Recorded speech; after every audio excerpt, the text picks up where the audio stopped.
Bien, señoras y señores, muchísimas gracias por continuar con nosotros aquí en su espacio matinal. Damos la bienvenida a la doctora Annie Guzmán, abogada penalista, especialista en derecho de familia, en derecho de la niñez, niños y adolescentes, como se le llama ahora. Buenos días, un placer tenerla por acá. Don Percio Maldonado y Domingo del Pilar le acompañaremos en esta conversación. Muy buenos días y muchas gracias por la invitación a este importante espacio y compartir con ustedes, que son dos personas que admiro bastante. Doctora, bueno, tenemos un escenario delicado con la desaparición de muchos niños que han estado ocurriendo. El último es el caso de Inver, la zona de Inver ahí. Veo que usted está planteando la posibilidad de algunas modificaciones a la ley para fortalecer la protección juvenil.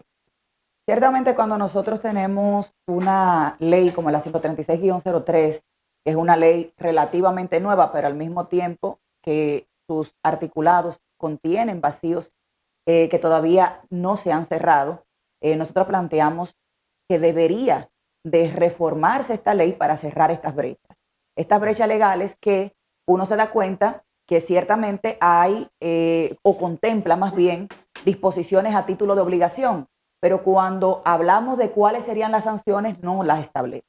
Entonces usted tiene una obligación que si usted no la cumple no tiene consecuencias. Y es esa la razón por la cual nosotros entendemos que ante situaciones como esta que ponen a una sociedad completa y al Estado a reflexionar, tendríamos que plantear la posibilidad de que esas obligaciones que están contenidas en la ley, como son las de cuidado, protección y vigilancia, que es la que tiene el guardador de un menor, pueda cerrarse esa brecha en caso de incumplimiento, porque nosotros no estamos hablando de criminalizar a los padres cuando situaciones como esta pasen, sino para poder trabajar desde la prevención y no desde la reacción. Por ejemplo, para entender mejor el asunto, ¿cuáles aspectos, como ejemplo, tendríamos que modificar o reforzar con algún tipo de sanción? Tendríamos que ver cuando nosotros tenemos situaciones que ocurren con los menores, pasa en el entorno familiar. Yeah. Siempre que hay una situación de abuso, hay una situación de desaparición, hay una situación de muerte, estamos en el marco familiar. Ningún abusador por lo regular viene de fuera. Viene del entorno social al que pertenece. Se dice siempre que el que daña es el que está cerca. Exactamente, viene o del entorno social al que pertenece, que está cerca, vecinos, conocidos, amigos de la familia, o viene de la propia familia. Entonces nosotros no contemplamos con un tema de encubrimiento familiar. Muchas veces cuando hay situaciones de abusos, o en la mayor parte de los casos cuando hay situaciones de abuso en los menores y es una persona de la familia, la comunidad y la misma familia hace silencio. Y ese silencio se llama omisión. Y esa omisión provoca un daño que, aunque no es visible, lacera el interior del menor. ¿Y cómo podemos resolver eso? Porque sabe que en el periodismo hay algo parecido a eso, que es cuando la persona se abstiene, el periodista se abstiene por algún interés de no revelar alguna información. Es decir, pero nadie se autodenuncia. ¿Cómo romper un silencio, por ejemplo? Y es muy frecuente que a veces hay padres que abusan de sus hijos o hay padrastros que abusan de sus hijos, pero la mujer lo tapa, lo denuncia, no lo denuncia. Pero ¿cómo podemos sacudir eso para sacar un secreto que a veces sale ya adulto la persona y hace alguna confesión de que fue abusado en algún momento o por el comportamiento de la persona se determina en algún momento que fue abusada?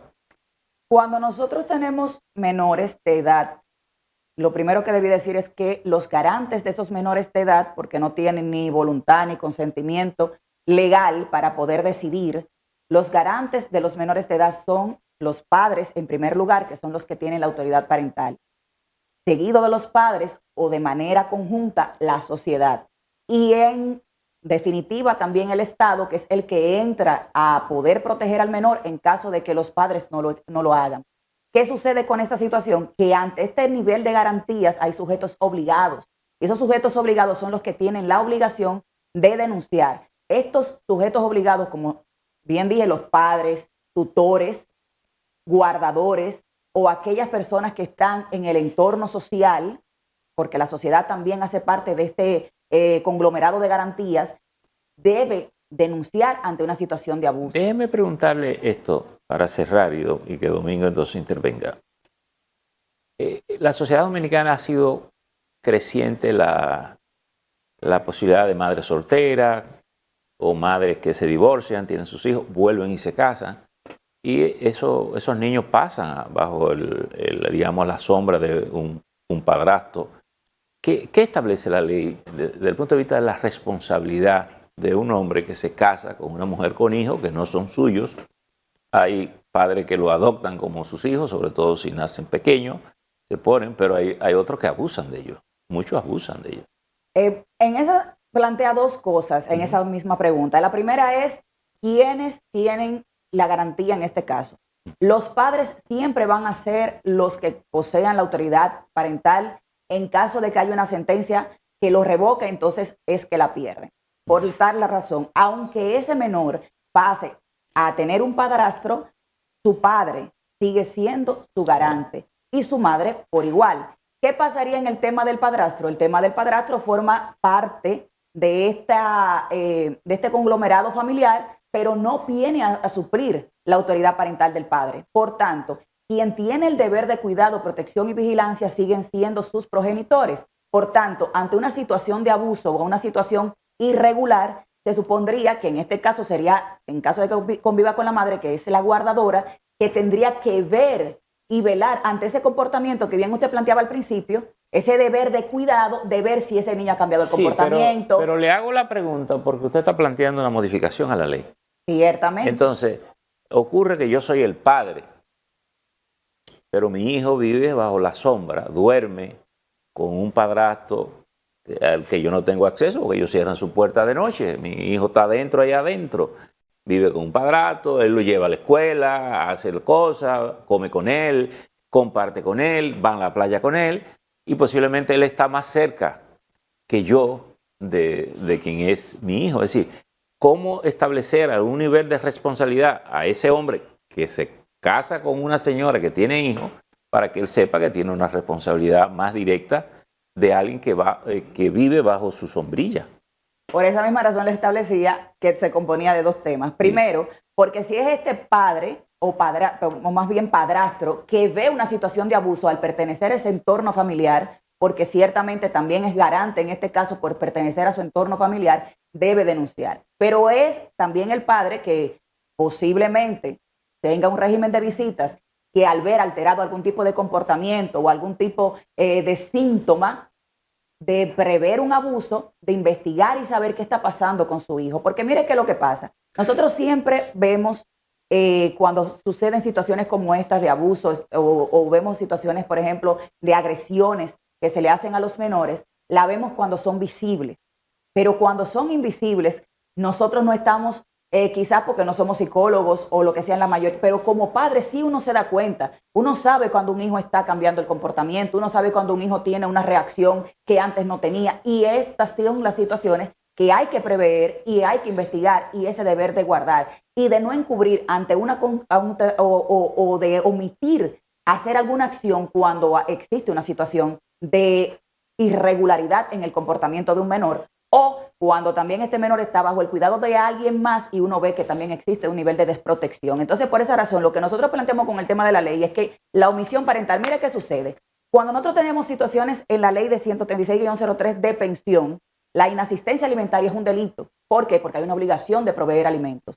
Cuando tenemos el régimen de visitas, hay una situación de sanción por incumplimiento. ¿Por qué? Porque hay una obligación de la madre de dejar al padre compartir con el menor y del padre también cumplir con ese régimen de visitas y en caso de que no, hay una sanción. Pero ¿qué pasa cuando nosotros tenemos una situación de obligación de protección, de vigilancia y control de ese menor para evitar que ese menor tenga contacto con algún tipo de agresión, abuso o desaparición? No aparece nada, no aparece ningún tipo de responsabilidad en la norma 136-03 que diga. Entonces la consecuencia directa de esa omisión o de ese encubrimiento o de ese silencio y que causó este daño es esta, no existe. Y es esa la sanción que nosotros estamos previendo que se tipifique. ¿Por qué? Porque si no existe esta sanción, van a seguir ocurriendo temas en donde nosotros tenemos casos, como lo hemos visto recientemente, de la niña que la madre le dejó la niña a una tía y la tía abusó y explotó sexualmente a la menor y luego terminó con su vida. ¿cuál es la sanción para esa madre que no puso en conocimiento al Estado de que estaba haciendo una sesión de guarda? Esa sesión de guarda, ¿dónde quedó registrada? Y ante esa situación de inobservancia o de esa omisión de cuidado, protección y vigilancia, ¿cuál fue la sanción para esta madre? Ninguna. La niña muere. ¿Qué pasó con otra menor también que le dieron como 20 estocadas por su propio padre o padrastro? No recuerdo bien cuál era el rol. La misma madre fue y quitó la denuncia. ¿Cuál fue la sanción para esa madre? La misma madre dijo, no, él no es así, y fue y retiró la denuncia. ¿Qué hicimos con ella? No hicimos nada. Y así están sucediendo muchos casos más en donde vemos que realmente cuando hay este tipo de responsabilidad buscamos al agresor, pero no buscamos quién pudo provocar ese daño por omisión, por silencio, por inacción, por no actuar a tiempo, como lo establece la norma como obligación, porque no es una cosa que no está a título de obligación. Doctora, entonces, ante esa situación es que nosotros entendemos que debe reformar. Otro caso específico que me gustaría escuchar su opinión, pero ya en lo que tiene que ver en el aspecto penal, el caso de la niña de Puerto Plata, Brianna Henao. En estos días se suscitó una especie de discusión en torno a que se dijo que alegadamente la niña había sido descuartizada y desaparecido su cuerpo porque bajo la premisa de que si no hay cuerpo no hay crimen. En el aspecto penal me gustaría escuchar su opinión sobre este caso específico. No es una realidad que sin cuerpo no hay crimen, porque el derecho penal se compone de diferentes tipos de pruebas. Entonces, ante esta situación, lo que sí habría que tener es una buena investigación que pueda determinar la ocurrencia del hecho y la vinculación directa de la persona responsable con este hecho. Eso significa que cuando vayan a un proceso pueda establecerse una responsabilidad penal con base en las actuaciones que se determinen en esta investigación. ¿Cuáles pueden ser estas pruebas? Documentales, pueden ser pruebas testimoniales, pruebas audiovisuales, pruebas que sean objetivas y que permitan, como ya dije, establecer este tipo de responsabilidad y que se pueda imponer entonces la pena correspondiente a la calificación jurídica que se le pueda otorgar fruto de esta investigación. Pero no es necesariamente un cuerpo lo que se necesitan. Lo que se necesitan son elementos probatorios suficientes que permitan determinar esta responsabilidad penal, su autor directo, los cómplices que pudieran haber y cómo ocurrieron estos hechos de manera clara, porque hay un principio fundamental en derecho penal y es ¿cuál? Que si tú tienes una responsabilidad penal se te tiene que demostrar, porque estamos en un derecho adversarial, estamos en un derecho acusatorio adversarial que dice que para tú destruir la presunción de inocencia que posee una persona, tienes que tener pruebas suficientes. Entonces ahí no es verdad que sin cuerpo no hay delito. Puede no aparecer el cuerpo, pero si hay pruebas vinculantes que puedan establecer esa relación directa de esa persona con ese hecho, pues ciertamente habrá una pena, habrá una condena de acuerdo a la calificación jurídica fruto de esta investigación. Y en todo caso, y aquí hay precedente de eso. En el caso de la condena pudiera ser a los autores materiales, pero ahí en el caso de la omisión parental, ¿pudiera también conllevar algún tipo de pena por el descuido de quienes tenían a su cargo la responsabilidad de velar por la seguridad de esta niña? Pero por supuesto, es exactamente eso de lo que se trata, porque cuando nosotros tenemos una situación que vamos a decir por reportes de prensa, como la de esta menor, en donde la madre le deja la menor a otra persona que quizá no tenía la competencia y que pudo prever posiblemente que no tenía la competencia para cuidar un niño menor de edad, como es otra persona mayor que también está en una condición de vulnerabilidad, entonces podemos ahí establecer una situación que tendría que investigarse para ver qué tanto realmente hubo algún tipo de descuido. Bueno, se dice que la niña se reportó la desaparición, o sea, se desapareció a eso de las 5 y pico de la tarde y fue a las 8 y pico de la noche cuando comenzaron a buscarla. O sea que hay un lapso de 3 horas de descuido prácticamente. Entonces es ahí donde nosotros entramos y decimos, esa obligación de cuidado que tenía esa madre y que eventualmente pudiera trasladarse a la persona que tenía posteriormente el cuidado de esa menor, ¿hasta qué punto esa obligación ahora no tiene consecuencias? Porque la norma no ha cerrado esa brecha legal que permite establecer una investigación a esos cuidadores para que también entren en el proceso. Y eso no es criminalizarlo, eso es comenzar a trabajar en una cultura de prevención que diga, desde el hogar tenemos que comenzar a cuidar para que cuando pasan las cosas no solamente busquemos la consecuencia, sino cuál fue la causa y comencemos a investigarlo, porque realmente así nosotros ahora mismo podemos decir cómo un niño de 3 años, de 2 años, puede pasar 3 horas sin que nadie percate su ausencia. Doctora, a propósito de esa pregunta de Domingo y las consecuencias colaterales de la persona responsable, ¿hay sanciones para eso, la ley, o son de las cosas que usted sugiere que se introduzcan? Esas son de las cosas que tienen una brecha abierta, porque está la obligación, pero no está la sanción. Exacto. Usted tiene una obligación de cuidado, usted tiene una obligación de protección y de vigilancia. Vigilancia, dice la norma. Oiga bien eso. Protección, vigilancia. Entonces, cuando esa vigilancia no se ejerce, ¿qué pasa? Mire, usted decía ahorita, bueno, explicaba muy bien la versión de que si no hay cuerpo. De hecho, el caso reciente aquí de Santo Domingo Este, el repartidor que llevó la niña que la desapareció y no aparece, fue penalizado por el crimen, a pesar de que el cuerpo nunca apareció. Pero usted ha referido de que la madre, puso un caso de que la madre fue y retiró la querella. Siendo este tipo de cosas una cuestión de carácter penal, ¿puede una persona ir a retirar una querella de una denuncia penal y sin que el Ministerio Público actúe al margen? No, porque no lo dije desde el punto de vista de que no va a haber una responsabilidad penal por una acción que es pública. Este tipo de acciones no son a instancia privada, o sea, no dependen de la querella o de la denuncia que esa persona haya interpuesto.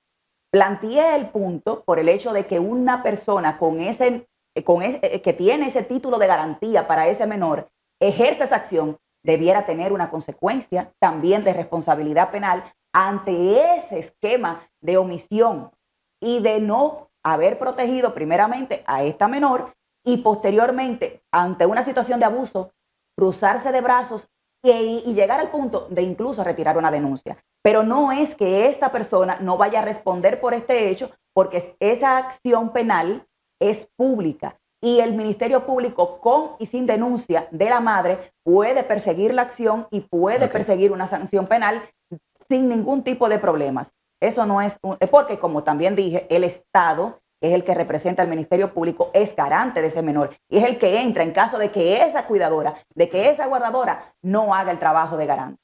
Doctora, otra opinión. Ayer, a propósito del caso de la niña de Puerto Plata y de la desaparición del niño hace 10 meses en Jarabacoa, el padre Rogelio hizo una denuncia que yo entiendo bastante grave. Él dice que las características físicas de ambos niños pudiera haber sido el resultado del robo de niños para la venta de órganos. Usted que trabaja en esta área, ¿usted alberga algún temor de que esto pudiera estar ocurriendo en el país o sería muy subjetivo hacer una apreciación sobre esto? Yo creo que esa apreciación es un poco especulativa. No obstante, lo que sí entiendo que como Estado debemos trabajar son en políticas públicas de prevención de este tipo de asuntos. O sea, ya hay una alarma nacional por la pérdida, por la desaparición de menores que no se tiene rastro. Y ya ahí hay un punto importante y voy a hacer esta comparación. República Dominicana tiene 48.442 kilómetros cuadrados.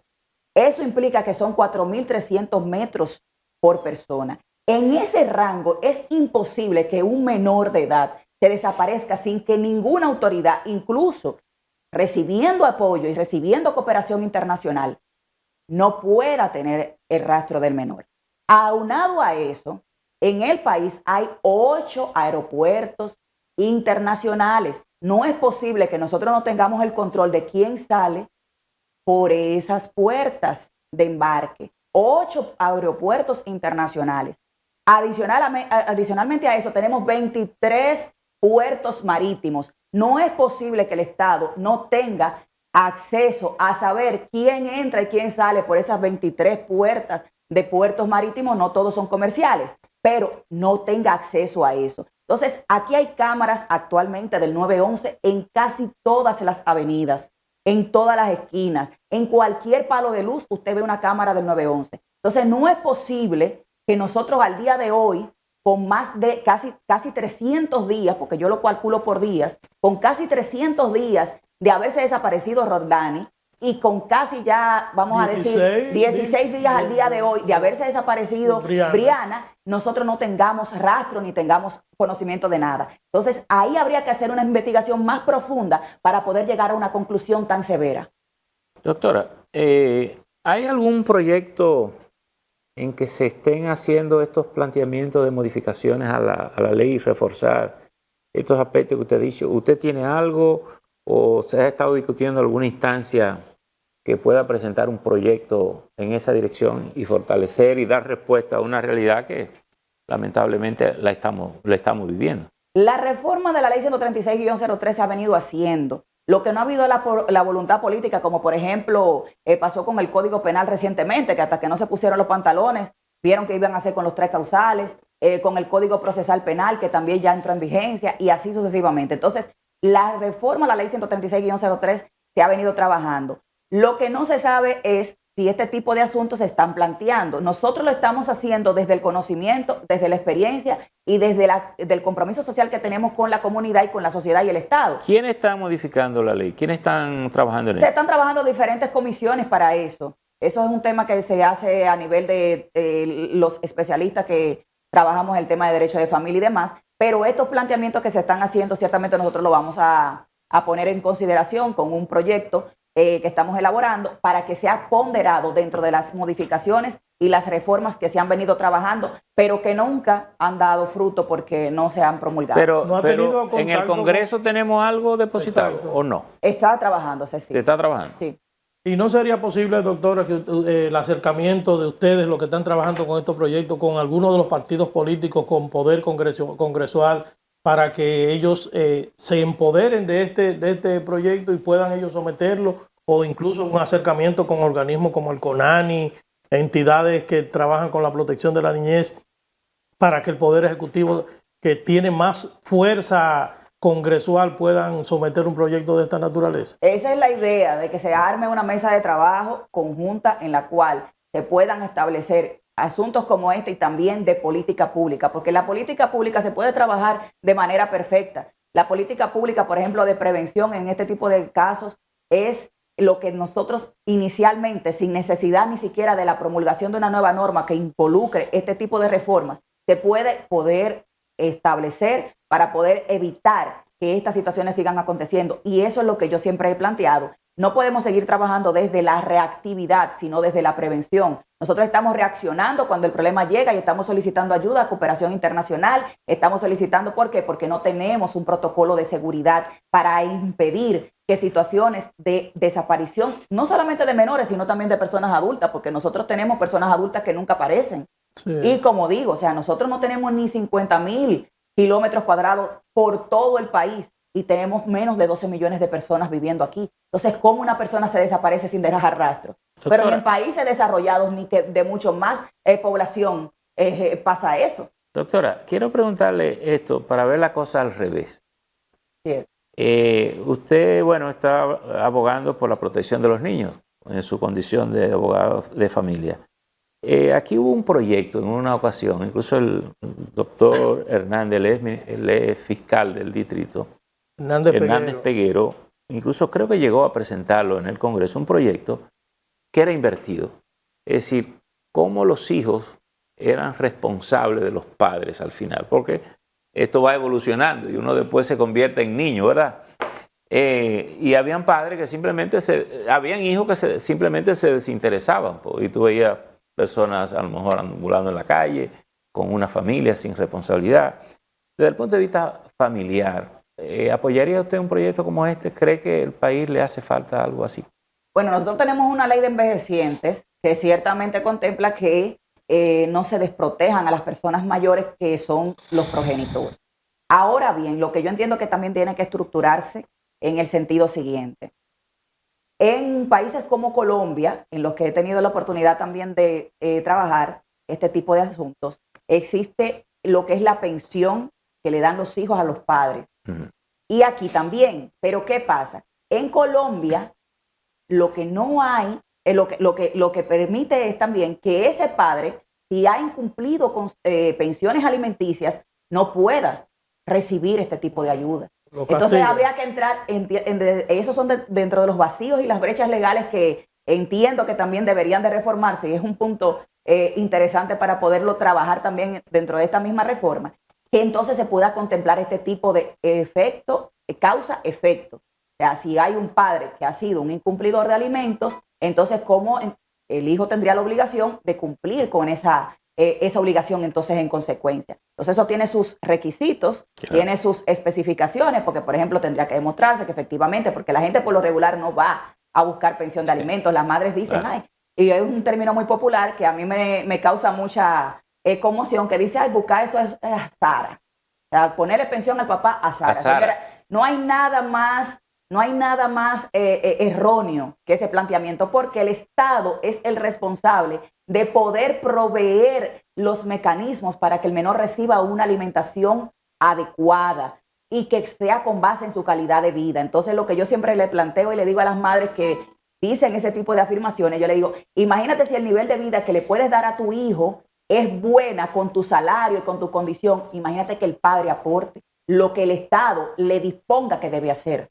Ah, no, porque no se puede obligar, si no le quiere dar nada, que no le dé nada. No, señora, porque usted es quien tiene que promover que eso se pase, porque la ley ya lo dispuso en beneficio de ese menor. Entonces ahí es que vienen todo este tipo de asuntos en donde por desconocimiento de la ley, nosotros entonces no hacemos lo que tenemos que hacer, y entonces en consecuencia después pudiera venir un padre que no ha sido responsable porque nunca ha habido una sentencia, no se ha dejado registro público de que ha tenido una obligación que cumplir, y entonces viene y demanda una pensión. Pero ciertamente los hijos que tienen ya un padre responsable, una madre responsable durante su niñez, que han tenido esta asistencia alimentaria efectiva, deben de garantizar que también los mayores, cuando tengan una etapa de vulnerabilidad, no sean desasistidos. Y aunque aquí, ciertamente le digo, está la obligación, eso no en la práctica. No. Doctora, muchísimas gracias. Doctora, gracias por venir con nosotros. Un consejo a los padres, que sean buenos padres primero para que después sus hijos